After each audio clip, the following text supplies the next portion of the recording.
جب تمہارے پروردگار نے فرشتوں سے کہا کہ میں مٹی سے انسان بنانے والا ہوں، جب میں اس کو درست کر لوں اور اس میں اپنی روح پھونک دوں تو اس کے آگے سجدے میں گر پڑنا، سو تمام فرشتوں نے سجدہ کیا مگر ابلیس کہ وہ اکڑ بیٹھا اور کافروں میں ہو گیا۔ اللہ نے فرمایا کہ اے ابلیس، جس شخص کو میں نے اپنے ہاتھوں سے بنایا اس کے آگے سجدہ کرنے سے تجھے کس چیز نے منع کیا؟ کیا تو غرور میں آ گیا یا اونچے درجے والوں میں تھا؟ بولا کہ میں اس سے بہتر ہوں کہ تو نے مجھ کو آگ سے پیدا کیا اور اسے مٹی سے بنایا۔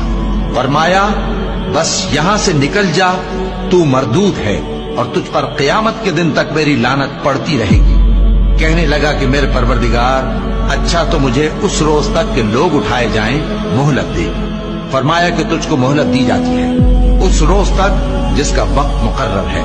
کہنے لگا کہ مجھے تیری عزت کی قسم، میں ان سب کو بہکاتا رہوں گا سوائے ان کے جو تیرے چنے ہوئے بندے ہیں۔ فرمایا ٹھیک ہے، اور میں ٹھیک ہی کہتا ہوں کہ میں تجھ سے اور جو ان میں سے تیری پیروی کریں گے سب سے جہنم کو بھر دوں گا۔ اے پیغمبر، کہہ دو کہ میں تم سے اس کا صلہ نہیں مانگتا اور نہ میں بناوٹ کرنے والوں میں ہوں۔ یہ قرآن تو اہل عالم کے لیے نصیحت ہے اور تم کو اس کا حال کچھ وقت کے بعد معلوم ہو جائے۔